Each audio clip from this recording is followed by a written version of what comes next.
بەناوی خوای گەورەی دلۆڤان قوتابیان دوایەوەی کە وانەی یەکەممان پێشکەش کرد لەوانەی یەکەم لە بابەتی ئەپیسۆد چیرۆکەکەی ترێژر ئایلند دوورگەی گەنجینە ئەپیسۆدی یەکەم بەشی یەکەم و دووەمان لێ خوێندەوە پارچەی یەکەم و پارچەی دووەمان لێ خوێندەوە. In episode 1 it was mainly talking about the Captain Bill. بە زۆربەی هەر زۆری باسی Captain Billy دەکرد. باسمان کرد the captain came to the Admiral Benbow Inn with his sieges following behind him. Captain هات سندوقەکی دەریایی پێ بوو لە پشتەوەی خۆی. واتە نهێنیەکەی سندوقەکی دەریایی بوو. The captain stayed for months. Captain چەندین مانگ لەوێ مایەوە. All day the captain was at the bay or up on the cliffs. Captain تەواوی ڕۆژەکە لە کەنارەکە بوو یان دەچووە کەندەڵانەکان toward the ships. بۆی تاقیبی کەشتیەکان بکات. And all evening تەواوی ئێوارەکان the captain sat down by the fire drinking rum. تەواوی ئێوارەکە کاپتن لە مەیخانەکە دادەنیشت لە نزیک ئاگرەکە drinking rum خواردنەوەی دەخواردەوە singing and telling frightening stories. هەندێک جار گۆرانیشی دەگوت هەندێک جار چیرۆکیشی دەجێراوە. کاپتنمان باس کرد وەسف و شێوە ڕوخساری was a strong heavy sailor دەریاوانێکی بە قیافە و بە هەیکەل گەورە بوو بەهێز بوو ئەوە دووشت. خاڵەچکەمان باس کرد his hands were rough and black with dirt. دەستەکانی ڕەش و قلیشا بوون بۆهۆی پیسیەوە. there was a scar a cat on his cheek. لێک لە ڕوومەتەکانی شوێن برینێک هەبوو شوێن شوختێک هەبوو. دواتر باسمان کرد the captain promised Jim to give him a silver for penny every month if he would keep an eye open for a seaman with one leg. باسمان کرد دواتر گوتمان کاپتن بەڵێنی بە جیمدا جیم ئەو منداڵێکە چیرۆکەی دەجێراوە بەڵێنی بە جیمدا کە مانگانە فۆرپەنیی بداتێ. فۆرپەنی وتمان پارەی خوردەیە خوردە چی؟ پارەی پاوندە پاوندی بریتانیا لە پێناوچە هەموو مانگە 4 پێنی بداتێ. if Jim keeps an eye open for a seaman with one leg. ئەگەر جیم تاقیبی پیاوەکی لە بۆ بکات کە پیاوەکە یەک قاچی پێوێ لە پێناو ئەوە مانگانە 4 پێنی خۆی وەربگری. Okay? So one day Black Dog came. ڕۆژێک لە ڕۆژان Black Dog هات. Black Dog یەک لە چەتەکانی دیکەیە. He had an unpleasant skin color. ڕەنگی پێست و ڕوخساری زۆر ناشرین بووە پیاوە. He had 2 missed fingers. دوو پەنجەی پێوە نەما بوو. Okay? هاتەوێ و so they fought. بەشەڕە هات لەگەڵ Captain. قسەیان کرد پێک نهاتن دوایەتر بەشەڕ هاتن. Black Dog ran away. Black Dog ڕای کرد لێوە ڕای کرد لێوە نەما. Okay? After Black Dog had run, the captain came back to the inn. Captain گەڕاو مەیخانەکە and had a stroke due to rum. Captain تووشی جەڵتە هات بەهۆی خواردنەوەی زۆرەوە. The doctor had come to see Jim's father. دکتۆر هاتوو باوکی جیم ببینێ. At the same time looked after the captain. بە هەمان شێوە سەیری کاپتنیشتی کرد فاسوشتی کرد. Advised him not to drink anymore. بە ئامۆژگاری کرد گوتی جیری کە نابێ بخۆیەوە. Okay? And said he should lie in bed for 1 week. گوتی پێویستە ئەو پیاوە یەک هەفتە لە جێگادا بخەوێت.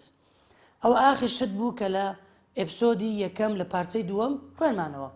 ئێستا دێن لە ئەپسۆدی یەکەم پارچەی سێم بەشی سێم دەخوێنینەوە. ئەویش بریتیە لە Black Spot. The Black Spot. Black Spot Black واتە ڕەش Spot واتە خاڵ پەڵە پەڵە ڕەشەکە یان خاڵە ڕەشەکە بە کوردی خۆمان کاغەزە ڕەشەکە کاغەزەکی ڕەش بوو لە بۆ ئینزار و شتی وا بەکاردەهات. ئینزار بدەیە کەسە کە ئاخر جارتە ئەو شتە بکەیت ئەو کاغەزە بەوی دەدرا. At about midday تقریبا کات نیوەڕۆ بوو. midday واتە نیوەڕۆ. I went to see the captain. چون بۆی کاپتن ببینم. He seemed both weak and excited. Captain weak and excited. Captain هەم لاواز بوو واتە بێهێز بوو and excited. Excited بە کوردی خۆمان واتە مشەوەش بوو خڕۆشاو بوو مشەوەش بوو. Jim he said. گوتی Jim every month I've given you a silver for penny. گوتی جیم every month I've given you a silver for penny. هەموو مانگێک ئەمە فەرپەنی خۆم دایتە تو. هەموو مانگێک و پارەم دایتە تو. You'll bring me a little drink of rum now, won't you? خۆقیچەک تۆزێک خواردنەوەم لە بۆ دەینی وانە؟ The doctor I began ئاخر دەستم کردە قسەکە وتم ئاخر دکتۆر قسەکەی بڕی تەواوی نەکرد. ئەو نقطانەوە تا قسەکەی تەواو نەکرد بڕی. He started to swear and then said دەستی کردە جنێودان دەستی جونی بە دکتۆردا and said دواتر گوتی What does that doctor know about life at sea? What does that doctor know about life at sea? ئەو پیاوە ژیانی دەریا چ دەزانێ ئەی هاوەر واتە ئەم کەسێکم لەسەر دەریا ژیایمە کەسێکی بەهێزم ئەو چ دەزانی ئەو پیاوە لەسەر دەریا I've lived on rum. ئەمن لەوەتەی هەر لەسەر خواردنەوە ژیایمە I tell you پێت دەڵێم بەخۆم پێت دەڵێم Your doctor said himself one glass wouldn't hurt me. دکتۆر بخۆی بە منی گوتی خۆ یەک گلاس ئەزیەتم نادا ئازارم نادا تاوان ئەو قسەی بەکارینە لەوەی فێڵە جیمی بکە چکە دکتۆر گوتی یەک گلاسی بخۆی مشکلە نییە بەڵام یەک گلاس بخۆی ئیتیاتر دەخۆی دکتۆر لەو قسەی مەبەستی وا بوو Don't drink even a glass. گوتی هەر یەک گلاسیش نابی بخۆی یەک گلاسشی لە مەمنوع کردبوو لێرە فێڵ لە جیمی دەکات دەڵێ خە دکتۆر بخۆی نەگو یەک گلاس کێشە نییە I'll give you a golden guinea for some. جیم گوتی دکتۆر عفو کاپتن بیل پێی گوتی I'll give you a golden guinea for some. هەندێک شەرابم لە بۆ بینەوە خواردنەوە لە بۆم بینە I'll give you a golden guinea. جونەیهیەکی زێڕت دەدەمێ جونەیهی وەکو پاوەند ئەوانەیە پارەی بریتانیاویش کاتی خۆی بەکاردەهات Jim I want what you owe my father that's all. I want what you owe my father that's all. جیم گوتی نەخێر ئەوەی کە قەرزارمانی قەرزاری باوکمی بەس قەرزەکەم دێتەوە هیچ کەم ناوێ زێڕم ناوێ For he had been very slow to pay us. چونکە کاپتن لە دانەوەی قەرزەکانی زۆر هێواش بوو واتە ئەگەر 50,000 قەردار بە هەرجارەی 300,000 دەداوە بۆ نوعی پارەکانی بە هێواشی دەداوە نەک نەیدەداوە بەس بە هێواشی دەداوە I'll get you one glass and no more. I'll get you one glass and no more. گوتی یەک گلاس زیاترت لە بۆ ناهینم بەس یەک گلاس زیاترت لە بۆ ناهینم When I brought it to him کە بۆی مهێنا تەبەن جیەچەکەمان سایلنتە When I brought it to him کە بۆی مهێنا He took it quickly بە خێرایی و وەریگرت and drank it down ڕێک بە کوردی خۆمان drank it down واتە فڕی کرد بەسە سەری خۆی وەکرد فڕی کرد خواردەوە he said واتە yes کاتێکە بە ئینگلیزی حەزت بە شتێک دەکەی شتێکە پێی مرتەحی دڵت پێی خۆشە دڵێ یان yes واتە باشەوە زۆر باشە That's better ئەوە باشە حاڵم باشترە بۆ شێوەیە How long do I have to lie here گوتی جیمی پێویستە ماوەی چەند ئەمە لێرەدا لە جێگا بم A week at least پێم گوت a week at least بەلایانی کەمەوە دەبی هەفتەیەک لە ناو جێگابی I said I can't do that he cried هاواری کرد گوتی I can't do that ناتوانم ئەوە بکەم ڕەنگە مەبەستی لەوە بیکەم شوێنەکەم ئاشکرا بوو هەفتەک زۆرە ئەمە ڕەنگە ئەو کاتە بکوژرم بۆ هەفتەک But he was too weak to get up بەڵام ئەوەندە لاواز بوو نەیتوانی هەڵسێتەوە And he lay back for a while ساتێک پاڵکەوتەوە in silence بە بێدەنجیەوە Jim he said after a time دوای ساتێک دوای ماوەیەک دوای کەمێک گوتی Jim بانگی جیمی کرد It's my old sea chest they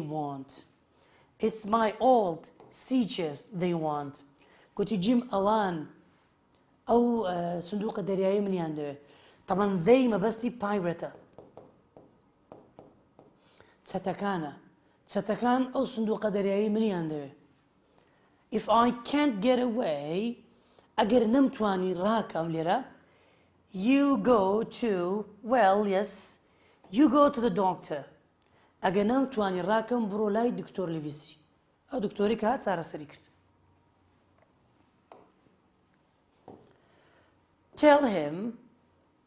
tell him بە دکتۆر بڵێ to bring the magistrates here پێی بڵێ کە پیاوە ئەفسەرەکان پۆلیسەکان بێنێتە ئێرە to the Admiral Benbow in بۆ مەیخانەی Admiral Benbow to get all Flint's crew all of them that's left بۆی بێ دەستە دەریاوانەکەی فلینتی هەموو دەستگیر بکە تەمان لێرە کەسایەتێکی کە دەناسین بە ناوی فلنت چێیە؟ فلنت کاپتنی یەکەمی دەستە دەریاوانیە چەتەکەیە لێرە کە باز دەکە فلینت مردیە لێرانە باشە بەڵام دەرێ بڕۆ خەبەر بدا بەڵێ جەماعەتی فلینتی هاتین ئەو چەتە گەورەیە جەماعەتەکەی هاتینە وەرن دەستگیریان بکە بۆ نوعی خەبەر بدا I was Flint's first mate ئەمن بە خۆم کەسی یەکەمی فلینتی بۆم کاتی خۆی and I am the only one that knows the place ئەمن تاکە کەسم کە شوێنەکە پێدەزانم تەبان بڕە گوشەی نهێنی تێدایە لەوانەیە پرسیار بکەی باشە شوێنی چ تەبان شوێنی چ مەبەستی شوێنی ماپەکەیە خەریتە تاکە کەسم کە شوێنی خەریتەکە پێدەزانم نەخشەکە پێدەزانم نەخشەی چ نەخشەی ئەو دوورگەیەی کە زێڕی لە شاردرایتەوە Once upon a time, Flint went to an island and buried some treasure. جارێک لە جاران کاپتن فلینت ئەو سەرۆکی چەتەکان چۆتە دوورگەیەک لەو دوورگەیە هەندێک زێڕی شاردیتەوە and he also drew a map خەریتەیەک دروست دەکات ئەو پیاوە before he was dying he had given it to the Captain Bill ئەو فلینتە پێشەوەی بمری خەریتەکەی دایتە کاپتن بیڵی کەواتە سەبەبی دوژمندارەکەی چییە؟ سەبەبی دوژمندارەکەی لە بینیان کاپتن بیڵ خەریتەکی لەلایە چەتەکان دن ئەو خەریتەی لێبستینەوە لەوەی بە مڵکی خوانی دەزانەوە He gave it to me when he was dying ئەوەش مەبەستی ماپەکەیە گوتی کاپتن فلینت بە منیدا پێش ئەوەی بمرێت چی بە مندا تەمان نەخشەکە بەستی لە نەخشەکەیە But don't tell the doctor unless they get the black spot on me بەڵام نەچی خەبەری دکتۆر نەدەیزارێ ئیلا لە سێ حاڵەتان نەبی ئەگەر سێشت ڕوویاندا ئەتو بڕۆ خەبەری دکتۆر بدە یەکەم get the black spot on me ئەگەر بلاک سپۆتەکەم بۆ هات بلاک سپۆتەکە کاغەزەکی ڕەشە ئینزارە ئاگادارکردنەوەی لە بینی چەتەکان واتە ئەگە کاغەز ڕەشەکەت بەدەست گەیشت ئەتوو کو بڵێ کوشتنە دییان تۆڵەکردنەوە لێت مسۆگەرە بۆ مانایی خاڵی یەکەم ئەگە بلاک سپۆتم لە بۆ هات دووەم or unless you see that black dog یان ئەگەر دووبارە بلاک دۆگە دیت هاتەوە چکە لێوێندە ڕای کردبوو ئەگەر دووبارە هاتەوە or the old sailor with one leg یان ئەگەر پیاوە یە قاچەکەت بینی هات ئەو پیاوە کە لە بیداتەوە لێی دەترسە ئەگەر ئەو سێ حاڵەت ڕووی دات و بڕۆ خەبەر بدە But what is black spot? The black spot, Captain. جیم پرسیاری لە کاپتن گوتی بەڵام کاپتن بلاک سپۆت چییە؟ پێناسە من بکە. I asked پرسیارم لێ کرد. ئەوە پێناسەی بلاک سپۆتە. That's a sort of warning, mate. گوتی برادر ئەوە that's a sort of warning. جۆرێکە لە ئاگادارکردنەوە ئینزارکردن ئاگادارکردنەوە. If I get the black spot ئەگەر بلاک سپۆتم لۆ بێ it means they're coming to get me مانای وایە ئەوان دێن تۆڵی خۆیان لە من دەکەنەوە get بە مانای تۆڵەکردنەوە دێ لێرە and what I've got هەروەها ئەوەی هەشمە هەموویم لێ دەبن ئەوەی هەمە هەمووم لێ دەبن keep your eyes open Jim keep your eyes open Jim بە کوردیش واتە چاوکراوە بە ئاگادار بە keep your eyes open Jim چاوکراوە بە and I'll give you half of everything I promise you بەڵێنت پێ دەدەم کە نیوەی هەموو سامانەکەمت پێ بدەم کەواتە قوتابیانتم شاک ئەوە چەندەم بەڵێن ئەوە سێم بەڵێنە کە کاپتن بیل بە جیمی دەدا بەڵێنی یەکەم سیلڤر فور پێنی گوتی 4 پێنیەکت دەدەمێ مانگانە تەبەن ئەوەی بە جیمدا تەواو بەڵێنی دووەم گوتی جیمی گوتی گۆڵدن گینی پارێکی زێڕت دەدەمێ بەڵام نەیدایە جیم چکە جیم ڕفیوست جیم ڕەفزی کردوتی نامەوێ قەرزەکەی بابمدەوە بەڵێنی سێیەم I'll give you half of everything گوتی جیمی بەس بڕۆ خەبەر لە بۆ بدە خەبەر بە دکتۆرلیڤیسی نیوەی سامانەکەمت پێشکەش دەکەم ئەوە بەڵێنی سێمە تەمەن بەڵێنی سێمیش بەجێ ناگەێنی لە بەرەوەی کاپتن بیل وەفات دەکات دەمری What I would have done if everything had gone well نەم دەزانی کە ئایا دەتوانم یارمەتی بدەم یان نا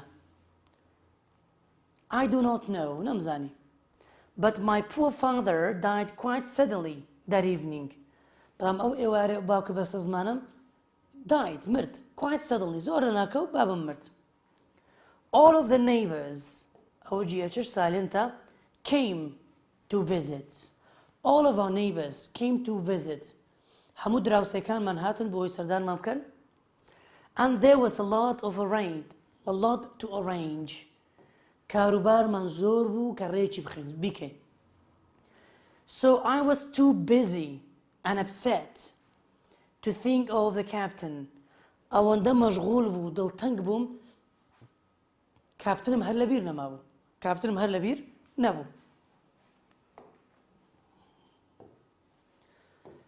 The following day ڕۆژی دواتر The captain came downstairs ڕۆژی دواتر کاپتن هاتە خوارەوە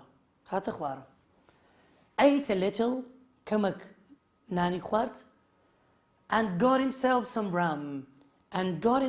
rum هەندێک خواردنەوەشی لە بۆ خۆی ئامادە کرد On the night before we buried my father شەوی بەر لەوەی باوکم بنێژین لە گۆڕی بنێژین He was as drunk as ever هەر وەکو جارانی پێشخۆی سەرخۆش بوو وەکو جارانی پێشخۆی سەرخۆش بوو He sat at a table لەسەرێک لە مێزەکان دانیشت With his sword ready in front of him لە بەردەمی خۆی شمشێرەکەی ئامادە کرد بوو Singing his ugly old sea songs گۆرانیە ناخۆش و ناشرینەکانی جارانی خۆی دەگۆتەوە But he was still very weak بەڵام کاپتن هێشتان بێتاقەت بوو بێهێز بوو and seemed to be getting worse not better بەڵام کاپتن بەرەو خراپتر دەچوو نەک باشتر getting worse not better خراپتر دەبوو باشتر نەدەبوو کاپتن several days later چەند ڕۆژێک دواتر on a cold foggy afternoon ئێوارەیەکی سارد و تەماوی بوو I was standing at the door لەسەر دەرگاکە وەستا بووم full of sad thoughts about my father یعنی پڕ بووم لە هەستی ناخۆش سەبارەت بە باوکم As I stood there I saw someone coming کە لەوێ وەستا بووم I saw someone coming بینیم کەسێک دەهات slowly along the road بەهێواشیەوە بە ڕێگاکەدا دەهات The man was blind پیاوەکە پیاوێکی کوێر بوو تەمان ئەو پیاوە ناوی پیوە لە ئێپسۆدەکەی دواتر باسی دەکەین بەڵام بە ناوەکەی بزانین خراپ نییە He was walking along tapping a stick in front of him He was walking ئەو پیاوەکە دەڕۆیشت tapping a stick واتە گۆچاندار چیلکەدارێک یان گۆچانێکی لەدەست بوو تەپەتەپی دەکرد لە ڕێگا دەڕۆیشت He wore a cloth over his eyes قماشێک بەسەر چاویەوە بوو He was walking and nose قماشەکە بە چاوی بوو کە پوشی لەگەڵ داپۆشی بوو and was bent over was bent over. Bent over واتە پشتی چەما بوو، قەمبور بوو، پشتی چەما بوو. I had never in my life seen such a terrible looking man. هەرگیز لە ژیانی خۆمدا پیاوی ئەوەندە شکڵ مەترسیدارم نەبینی بوو. هەرگیز پیاوی ئەوەندە مەترسیدارم نەبینی بوو. He stopped a little way from the inn. He stopped وەستا a little way from the inn. کەمێک لە دوورەوەی مەیخانەکە وەستا. And he said in a loud voice بە دەنگێکی بەرزەوە گوتی Will any good man tell a poor blind man where he is?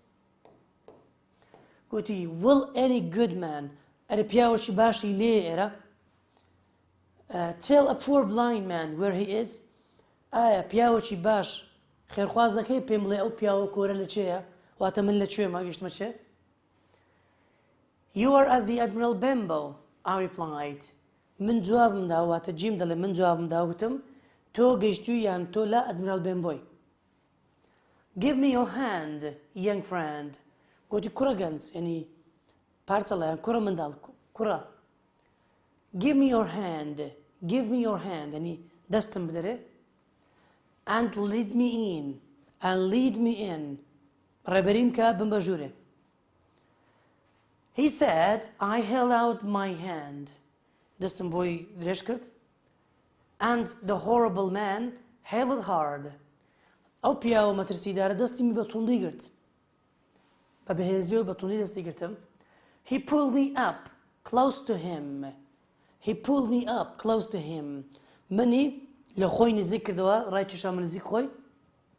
And said, گوتی Now boy, گوتی کوڕە ئێستا.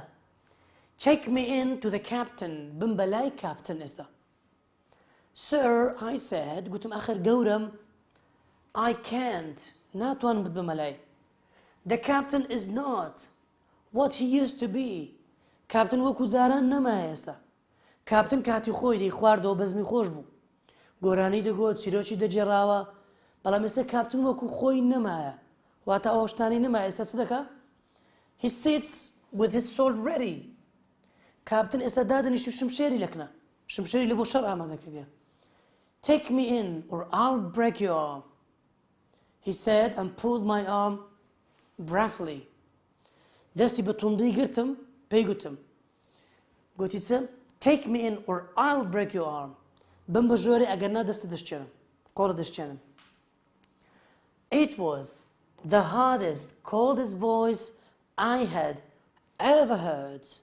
لە ژیانی خۆمدا دەنجی ئەوەندە ناخۆش و سارد و سڕم نەبیست قەت. ناخۆشترین دەنگ کە بیست پێتم ئەو دەنگە بووە. کاتەگە پرسیارمان کرد what was the hardest voice that Jim heard.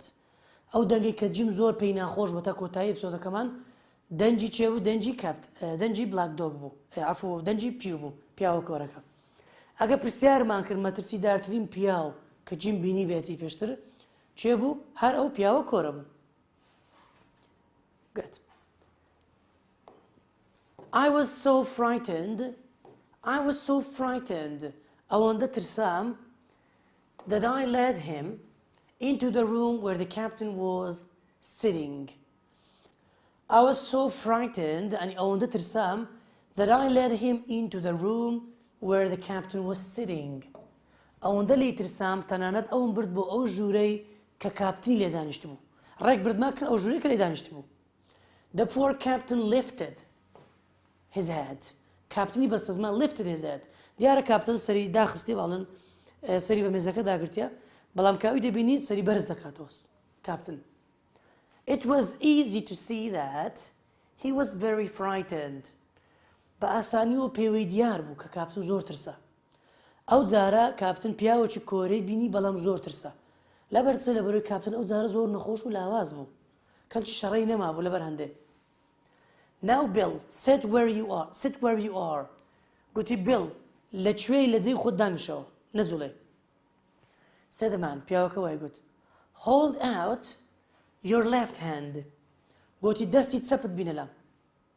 Boy, take his left hand and bring it near my right hand. گوتی جیمی گوتی کوڕە دەستی چەپی وی بینەکەن دەستی ڕاستی من ئەو دۆستامان پێک بکەینە. We both did what we were told. ئەوەی پێمانی گوت هەمومان بۆی جێبەجێ کرد. And I saw him بینیم ئەوم بینی put something into the captain's hand. بینیم شتێکی خستە ناو دەستی کاپتن. ئەو شتە مەبەستی بلاک سپۆتەکەیە. پەڵە ڕەشەکەی خستە ناو دەستی کاپتن. Which quickly closed on it. بە خێراییەوە دەستشی داخستەوە. The blind man suddenly went out of the door. پیاوەکە یەکسەر لە دەرگاکە چووە دەرێ. تاوان کە بلاک دۆگ هات گفتوگۆی کرد شەڕ لە بەینان ڕوویدا ڕۆی. بەڵام کە پیو دێ هیچ گفتوگۆیەک ناکە هیچ شەڕێک ناکە یەکسەر دەڕوە. تەنها بلاک سپۆتەکەی پێدا و یەکسەر ئەوێ دەڵی. I stood without moving. I stood without moving. بەبێ ئەوەی بجوڵێمەوە ئەمن وەستام لێ. And heard his stick go tapping down the street. جێم لێ بوو تەپەتەپی گۆچانەکەی داد لە جادەکە ڕۆشت لە ڕێگاکە ڕۆشت. The captain looked down into his hand. کاپتن سەیری دەستی خۆی کرد. 10 o'clock. گوتی 10 o'clock کاتژمێر دا. I've got 6 hours. وشەی hour ئێچەکەمان ناخێنرێت سایلنتە. I've got 6 hours. 6 ساعتم لەبەردەستە. I've got 6 hours. He said and tried to stand up. کاتێکە پرسیارمان کرد ئایا پیاوە کۆرەکە سەعات چەند هات. تەمەن دیارە پیاوە کۆرەکە سەعات 4 ئێوارە دێت. 4 p.m. چونکە کاپتن لێرانە دەڵێ سەعات دا موعیدەکەم سەعات دەیە دواتریش دەڵێ 6 ساعتم لەبەردەم مایە کەواتە دیارە سەعات 4 بکە و پیاوە کۆرە هاتیە. He said and tried to stand up. کاپتن ئەو قسەی کرد و هەڵساوە ویستی هەڵسێتەوە. But he suddenly put his hand to his neck. لە ناکەو دەستی لە بۆ ملی برد. And then with a strange sound tail face first onto the floor. دواتر دەنگەکی سەیری لێوات دواتە هاواری کرد and fell onto the floor. بەر بەوە سەر زەویەکە. تۆ دەستی لۆ ملی برد دیارە تەنگە نەفەس دەبی دواتریش بەر بەوە سەر زەویەکە. I shouted to my mother. I shouted to my mother. هاوارم کرد بانجی دایکم کرد. But it was too late. بەڵام زۆر درەنگ کەوت. The captain was dead. Captain مرد. The captain was dead. Captain مرد. کاتێکە پرسیارمان کرد کاپتن بە چ مرد؟ With too much rum. بە خواردنەوەی شەراب مرد بەڵە ڕاستە. دەشتوانم بڵێم with a stroke. بەهۆی جەڵتەوە مرد. جەڵتەی دووەم لێیدا ئەو کاتە ئەوە بوو مرد. Okay? Very good. ئەو بەنسبەت ئەپسۆدی یەکەم. تەشتا قوتابیان. پاش تەوابوونی هەر ئەپسۆدێک هەوڵ دەم ئینشاڵڵا خاڵە زۆر زەق و گرنگەکان لەوەی باس بکەین. باش نییە؟ تەشتا لە ئەپسۆدی یەکەم بە هەندێک خاڵ پێدا بچینەوە. ئەو خاڵانەی کە ئێستا باسمان کرد. Number 1. Admiral Benbow was an inn where Jim lived with his parents.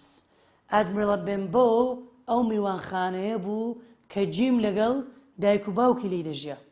ئەو خاڵی یەکەم. خاڵی دووەم The Cliffs کەندەڵانەکە کەنارەکە و شوێنی بەردەکان بەردەڵانەکە was where Bill went. ئەو شوێنە بوو کە Bill بۆی دەچوو with his telescope to watch the ships. ئەو شوێنە بوو کەندەڵانەکە کە Captain Bill بۆی دەچوو بۆی تاقیبی کەشتێکان بکە. سەیەم Billy Bones was the old sailor who arrived one day and decided to stay at the inn. Billy Bones ئەو کاپتنە بوو ئەو دەریاوانە بوو کە ڕۆژێک لە ڕۆژانە هات و بڕیاریدا لە میوانخانەکە بمێنێتەوە. Bill was usually called the captain.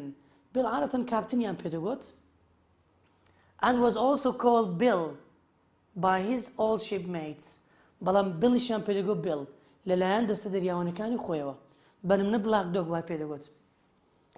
Dr. Livesey was the person Dr. Livesey ئەو پیاوە بوو who visited the inn کە سەردانی میوانخانەکەی کرد. to help Jim's father when he became ill. کاتێک کە باوکی جیمی نەخۆش کرد ئەو پیاو هات یارمەتیدا. Bill used a knife when he nearly had a fight with the doctor. Bill چی کرد؟ used a knife چەقۆکی بەکارهێنا when he nearly had a fight with the doctor. کە خەریک بوو بە شەڕ بێت لەگەڵ دکتۆر. چەقۆکەی لۆی بەکارهێنا.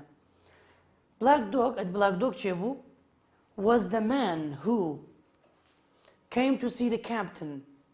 Black Dog ئەو پیاوە بوو کە هاتبوو کاپتن ببینێت. And later had a sword fight with him. ئەوە بوو کە دواتریش شەڕەکی لەگەڵ کرد. ئەو جارە بینە وەسفی کاپتن بیل دەریاوانە بە تەمەنەکە بزانن وەسفەکانی چ بوو. هەموویمان پێشتر خوێندەوە بەڵام وەکو ئاماژەی دووبارە. A strong and heavy man. پیاوێکی زەخمی بەهێز بوو. Long hair. پرچێکی درێژی هەبوو. Old blue coat. He was wearing an old blue coat. چاکەتێکی شینی کۆنی لەبەردا بوو. His hands دەستەکانی were rough and black with dirt. دەستەکانی ڕەش و قلیشا بوون بۆی چرک و پیسیەوە. He had a long scar on one cheek. Long scar on one cheek. لێک لە لاڕوومەتەکانی شوێنبرینێکی گەورە هەبوو. Several tattoos on the arm. لە مەچەکی لە قۆڵی چەند تاتووەک هەبوو کوتراییەک هەبوو کە نووسرا بوون here's luck بەخت لێرەیە fair wind بایەکی مام ناوەند Billy Bones نووسرا بوو Billy Bonesیش کە ناوی خۆی بوو. Bill seemed to like the bay and it's the cliffs. Bill وا پێدەچوو کە ئەو شوێنەی پێخۆش بوو. میوانخانەکە و شوێنەکەی پێخۆش بوو لەبەرچە because it was quiet چکە شوێنێکی بێدەنگ بوو and he could watch the ships out at sea. هەر لەوێەوە دەتوانی کەشتەکانی ناو دەریا ببینێت. The captain arrived at the inn with his sea chest. کاتێک کە کاپتن هات سی چێستێکی پێ بوو سندوقەکی دەریایی پێ بوو. And I decided to stay at the inn at the Admiral Benbow. بڕیاریشیدا کە لەو شوێنە بمێنێتەوە. تەمەن باسیمان کرد چەند مانگێک لێو نەرماوە. Jim realized that Jim هەستی پێکرد کە the captain was nervous about the other sailors. Jim هەستی پێکرد کە کاپتن نیگەرانە لە دەریاوانەکانی دیکە. That he was especially worried about a seaman who had one leg. بەتایبەتیش لە پیاوێک زۆر نیگەران و قەلەق بوو کە ئەو پیاوی یەک قاچی پێ بوو بەستمان سیلڤەرە. While the captain was staying at the Admiral Benbow Inn, کاتێک کە کاپتن دەماوە لەو شوێنە Jim's father became ill. باوکی جیمی نەخۆش دەکەوێت. So Dr. Livesey came to look after him. هەر بۆیە دکتۆر لیڤیسی هات بۆ ئەوەی چاودێری بکات چارەسەری بکات. Every evening the captain used ئێواران کاپتن بە چۆ مەشغوڵ بوو drink and sing. دەی خواردەوە و هەروەها گۆرانی دەگوت. And tell frightening stories. و هەروەها چیرۆکی مەترسیداریشی دەجێڕاوە. Which he ordered everyone to hear in silence. داوای لە هەمووشیان دەکرد کە بێدەنگ بن جێی لە ڕابرن. تەمەن جێڕاگرتنەکە گوتمان لە پێناو چیرۆکەکە بوونە گۆرانی شتەکانی دی. During one of these visits لە کاتێک لێک لەو سەردانیکردنانەی دکتۆر لیڤیسی Dr. Livesey refused to listen to story by the captain. جارێک لە جاران دکتۆر لیڤیسی هات گوێی لە چیرۆکانی کاپتن ڕانەگرت. ڕاتی کردەوەتی جێ لێ ڕاناگرم واتە بێدەنگ نەبوو. Who got angry and nearly attacked him with a knife. کاپتن تووڕە بوو خەریک بوو بە چەقوەیەک هێرشی بکاتە سەر. بەشی سێمی چیرۆکی ئەپسۆدی یەکەم. One day کاتێ ڕۆژێکیان when the captain was out watching for ships. کاتێک دە کاپتن لە دەرەوە بوو چاودێری کەشتەکانی دەکرد a horrible looking man called Black Dog arrived. پیاوێکی مەترسیدار کە ناوی Black Dog بوو بە دیارکەوت and hid behind the door. پەنای دەرگاکە خۆی شاردەوە waiting to surprise the captain on his return. چاوەڕوان بوو کاپتن بێتەوە و سوپرایزی بۆ بکە. Jim heard Bill and Black Dog talking quietly. سەرەتا جیم جێی لێبوو کە بلاک دۆگ لەگەڵ کاپتنەکە بەهێمنی و بێدەنجی و قسەیان دەکرد. But then the conversation turned into an argument. بەڵام دواتر گفتوگۆکە بووە argument. Argument واتە مجادلە، واتە گفتوگۆیەکی تند. And then a sword fight. دواتر بووە شەڕە شمشێر. Bill used a sword against Black Dog. Bill, Captain Bill, شمشێری بەکارهێنا بۆ شەڕ لەگەڵ Black Dog. When they had a fight at the end. کە لە مەیخانەکە شەڕیان کرد. خاڵەکی دیکە although the captain won the fight هەرچەند کاپتن شەڕەکەی بردەوە واتە بلاک دۆگ ڕای کرد کاپتن ماوە and made Black Dog run away وای کرد کە بلاک دۆگ ڕابکات he collapsed soon after that collapse واتە داڕمە هەر بەزووی کاپتن داڕوخە داڕمە کەوت and he was lucky that Dr. Livesey was there to help him بەختی هەبوو کە لەو کاتە کاپتن بیل لێوە بوو دکتۆر لیڤیسی لێوە بوو چارەسەری کرد. Bill became very ill and had a stroke due to rum. Captain Bill نەخۆش کەوت تووشی جەڵتا هات بۆی خواردنەوەی زۆرەوە. The day Jim's father suddenly died ئەو ڕۆژەی کە باوکی جیم لە ناکاو مرد Captain started coming downstairs again. Captain دووبارە هاتەوە خوارەوە and to drink and sing. دیبارە خواردیەوە و گۆرانی گوت. When Jim later went to see the captain, کە دواتر جیم چوو کاپتن ببینێت, he was resting in bed, as he was resting in bed, کە لە ناو جێگە کاتبوو, Bill told him a little about his secret. Captain Bill هەندێک لە نهێنیەکانی خۆی لە بۆ جیم باس کرد. نهێنیەکانیشی بریتی بوو لە بابەتی سی چێستەکەی سندوقەکەی, بابەتی ئەوەی کە کاپتن فلینت کاتی خۆی بۆ زێری شاردەوە شتانە, هەندێک لەو بابەتە باس کرد. And the men who were looking for him. باسی ئەوەشی کرد کە هەندێک پیاو بە دواییدا دەگەڕن. باسی لە چەتەکانی فلینتیە.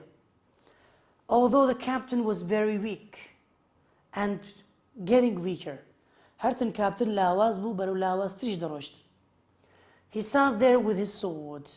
بەڵام دانیشت بوو لەوێ بخۆ بە شمشێرەکەیەوە. Ready for trouble. ئامادەی کێشە بوو. واتە ئامادە بوو کە کێشەی توش بی. Several days later, چەند ڕۆژێک دواتر, when Jim was standing, کاتێک کە جیم وەستا بوو, at the indoor, لە دەرگای مەیخانەکە, another visitor, a horrible blind man, پیاوێکی مەترسیداری کۆرە سەردانی کرد, arrived and ordered Jim to take him to the captain. سەردانی وێی کرد, ئەمری بە جیم کرد, کە بیبات بۆ لای کاپتن بیل. The blind man Pew, پیاوە کۆرەکە کە ناوی پیو بوو, put something into the captain's hand. شتێکی خستە ناو دەستی کاپتن. ئەو شتەش بریتی بوو لە the black spot. خاڵە ڕەشەکە, پەڵە ڕەشەکە. And he immediately left again. دووبارە ڕۆی شوێنەکەی جێهێشت. The captain looked down